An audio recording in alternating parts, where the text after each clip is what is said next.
It's essentially impossible that the debt will be paid in full. I guess there's some extreme universe, maybe they discover vast quantities of oil in the Aegean Sea or something like that. But barring that, it's really hard to see how this can happen. It's barely possible economically, and it's not possible politically.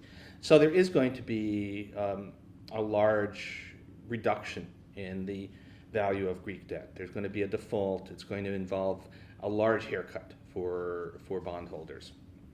How that happens is not clear, but it's going to have to happen. I feel really sorry for Papandreou and the people around him because they are good people, they're not stupid. But the thing about something like this is you as the leader of a country basically cannot be the person who pulls the plug unless there's absolutely no alternative left. And so they have to play this thing out until the bitter end, and maybe it has to be someone else. So I think a lot about Argentina in 2001, where De La Rua in Argentina pretty much saw the writing on the wall. But he could not be the person to say, this is not going to work. And it really had to be somebody else in the end. So there's something like that. Now the question, when the default happens, is whether it's just a default or whether it's also an exit from the euro. There might very well be a high-speed banking crisis, and that's the moment when it might well happen that Greece either decides to or is in effect forced to leave the euro. And it's a hugely messy affair. If it happens, then all right, there might then be a recovery in Greece once this is all behind, but it's going to be ugly. And there will be contagion effects. I guess I'm still betting that most of the Eurozone survives, that probably only Greece, if anyone, drops off, that there are defaults in Greece and Ireland and Portugal, but not in Spain. But I'm not sure of that. And there is a story where the dominoes just keep on falling. There's a quite good argument that the euro itself was a mistake. That we had a lot of discussion 20 years ago about this. Is Europe an optimum currency area? And the conclusion, most analysis was no. And it's actually turned out that the difficulties are even wider than we realized. We knew that lack of labor mobility and lack of fiscal integration were going to be a problem. It also turns out that lack of a common lender of last resort and actually of a common deposit insurance scheme are severe also. So it's actually turned out that the classic arguments about why Europe wasn't all that well suited are in a way trumped by the new stuff, which is the banking crises and the extreme fiscal difficulties. So no, I think it's pretty clear that as it's turned out, Greece would have been better off if it had never joined. It's a pretty good case that Spain would be better off if it had never joined. European leaders are still, for the most part, trying to deal with this as if it was a transitory liquidity problem. It's not.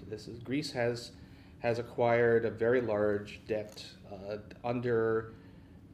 based partly upon just a fit of absence of mind, but also based upon beliefs about future growth prospects that just are no longer realistic.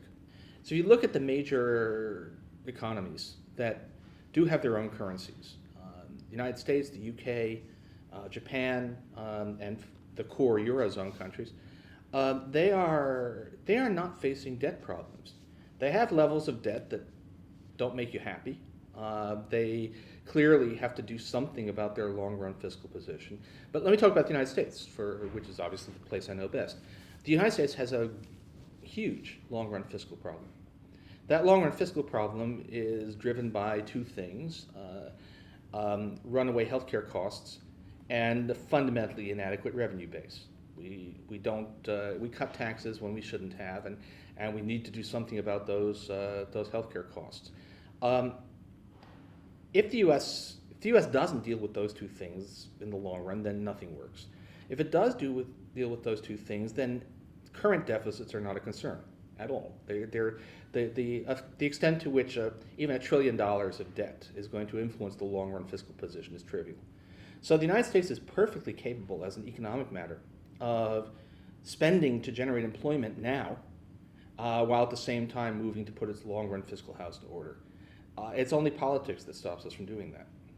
There are suggestions from various sources that the States is teetering on the brink of a double-dip recession. Would you go along with that? I'm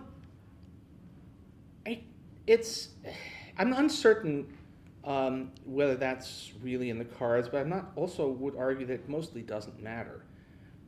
We've actually been in a state which is technically a recovery in the sense that GDP is growing and industrial production is rising, but too slowly to make a dent in unemployment. The employed fraction of the adult population has been flat for 18 months. We call it a recovery, but it hasn't been a recovery in the sense that really matters. And that there's a quite high probability that we'll slide into a period when employment grows more slowly than population, maybe even drops, which might not be technically a recession, because if GDP is still growing, then the business cycle dating committee won't call it a recession, but it will sure feel like a recession, and that's very likely. 44%, according to research out last week, 44% of your fellow countrymen are prepared for a second recession, a double dip. Well, the public's view of what a recession is and the official view of what a recession is are different, and neither of them is wrong. The public feels that a situation of really poor job prospects is a recession. The business cycle dating committee works with fundamentally with, is the economy broadly going up or is it broadly going down? And the fact that the public either feels that we're in a continuing recession or views what seems quite likely to happen, which is slow growth, such slow growth that the employment picture worsens. Public calls that a recession. My colleagues on the business cycle dating committee won't, but that doesn't mean that the public is wrong. Do you feel that the course being taken is the correct course? No, I think we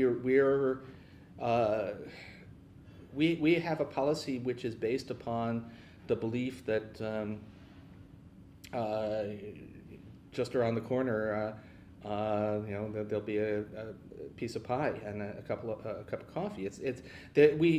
We've been talking about being on the road to recovery for 18 months while not actually having a recovery in the sense that matters. Professor Krugman, thank you very much. Thank you.